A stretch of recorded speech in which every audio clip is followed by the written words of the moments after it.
देखो sir, next chapter 5 year plans in India. इसमें ना कुछ कुछ चीजें एग्जाम के लिए बहुत इंपॉर्टेंट है, जो आने के बेहद चांसेस है सर। जैसे तो देखो सर, इकोनॉमिक सिस्टम, ये सिंपल है। Economic system refers to economic order in the country. Sir किस टाइप से इकोनॉमिक ऑर्डर होना चाहिए? देखो सर, सबसे पहला सिस्टम ऑफ प्रोडक्शन, कौन से गुड्स हम बनाए कौन से नहीं बनाए। सिस्टम ऑफ रिसोर्स एलोकेशन, किस गुड्स में हम रिसोर्सेज एलोकेट करें, कहां हम एलोकेट करें सर रिसोर्सेज। तीसरा है sir distribution, production, resource allocation और डिस्ट्रीब्यूशन। ये तीन चीजें सर। कौन से गुड्स बनाना है सर, कौन से गुड्स के पीछे रिसोर्सेज एलोकेट करना है सर, और डिस्ट्रीब्यूट कैसे करेंगे सर गुड्स एंड सर्विसेज को। चार फैक्टर है ना, याद है ना? Land, labour, capital, entrepreneur. चार फैक्टर सर। जो भी गुड्स एंड सर्विसेज को बेच के जो पैसा आएगा, इन पैसे को हम चार फैक्टर में कैसे बांटेंगे sir? Distribution of goods and services in the economy. आई बात समझ? आगे देखो sir, 3 types of economic system, ये तो हम बहुत अच्छे से पढ़े थे, याद है? कैपिटलिस्ट, सोशलिस्ट और मिक्स्ड इकोनॉमी। कैपिटलिस्ट इकोनॉमी किसकी होती है सर? सर ये पूरा प्राइवेट सेक्टर ओरिएंटेड होती है सर। इसका बेस्ट एग्जांपल अपन कौन सा लिए थे? यूएसए।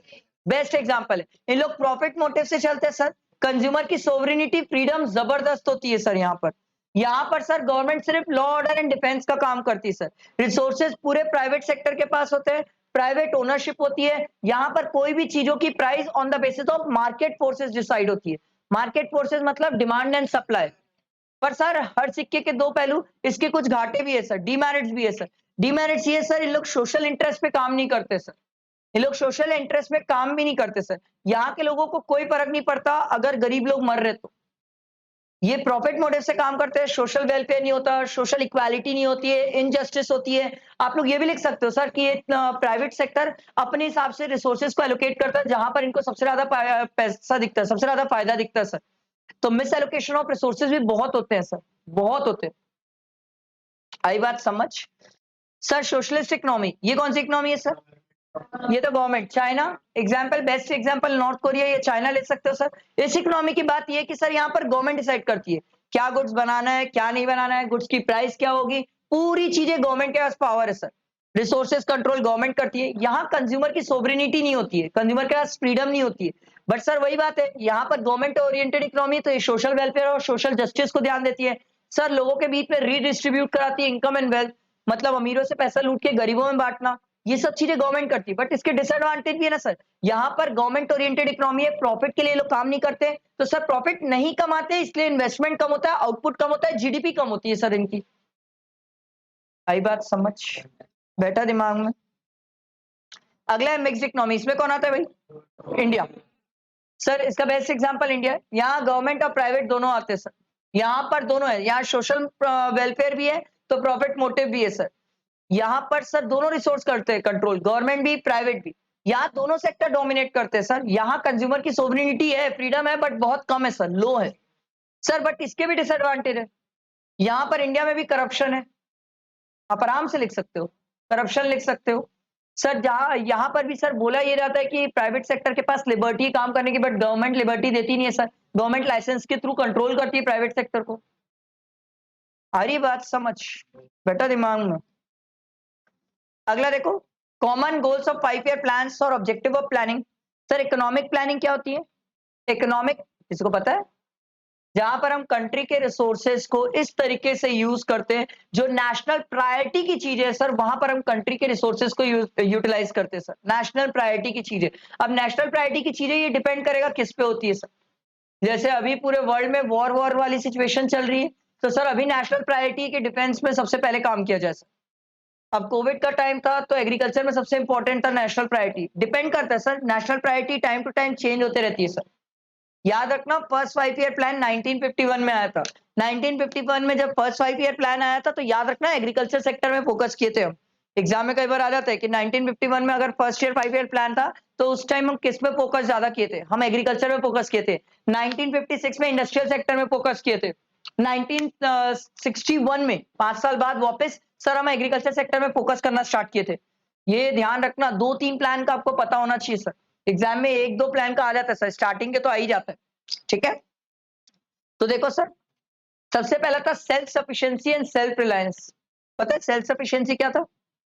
किसी को याद है? तो फिर सेल्फ रिलायंस क्या है?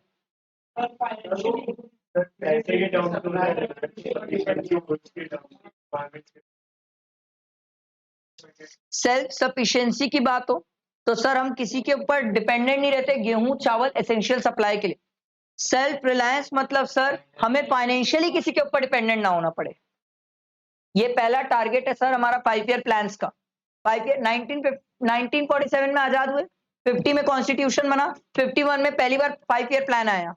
ठीक है, पहले 5 ईयर प्लान एग्रीकल्चर को लेके था, जिसमें हम सबसे मेन पहले इन सब चीजों की बातें की, self sufficiency, self reliance. Self reliance मतलब पैसे के दम पे किसी और पे डिपेंडेंट नहीं होना। सेल्फ सफिशिएंसी मतलब जो हमें बेसिक नेसेसिटी की चीजें चाहिए वो हमें कहीं और से परचेज करना ना पड़े। दूसरा है जीडीपी ग्रोथ, ये तो सदाबहार है सर, ये जन्मों चलता रहेगा, अभी भी चलेगा सर। जीडीपी ग्रोथ ये तो प्राइम फोकस है सर। जीडीपी ग्रोथ में हम बात ये करते हैं सर,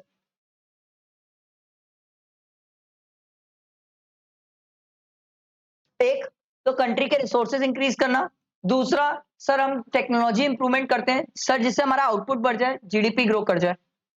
ठीक, अगला है सर इक्विटेबल डिस्ट्रीब्यूशन और इक्विटी। इक्विटेबल क्या होता है?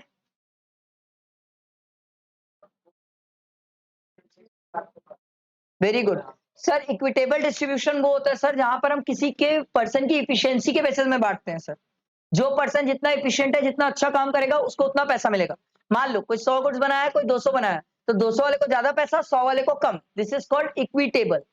इक्विटी वर्ड का मतलब वो होता है सर जहां पर कोई आदमी 200 बनाए, कोई आदमी 100 बनाए, दोनों को हम पैसा बराबरी से बांटते हैं। That is called equity. ठीक है, याद रखना एग्जाम में ये इकलौता पॉइंट है जो लिखने को आ जाता है सर 3-4 मार्क्स का। मॉडर्नाइजेशन ये बहुत सिंपल है सर, जहां पर हम नई टेक्नोलॉजीज में वर्क करते हैं, लेटेस्ट नई एडवांस टेक्नोलॉजीज लाने की कोशिश करते हैं। इसमें आप ग्रीन रिवॉल्यूशन का एग्जांपल लिख सकते हो, ये भी लिख सकते हो sir BPO, business process outsourcing, जहां पर हम अपने बिजनेस का कोई प्रोसेस है, कोई पर्टिकुलर काम है, उसको क्या करते हैं, आउटसोर्स कर देते हैं, दूसरे को दे देते हैं सर। ठीक है, मॉडर्नाइजेशन के फायदे क्या है सर? हमारी प्रोडक्टिविटी बढ़ेगी, प्रोडक्शन बढ़ेगा, इनकम बढ़ेगी, डिमांड बढ़ेगी, एम्प्लॉयमेंट अपॉर्चुनिटीज बढ़ जाएगी सर।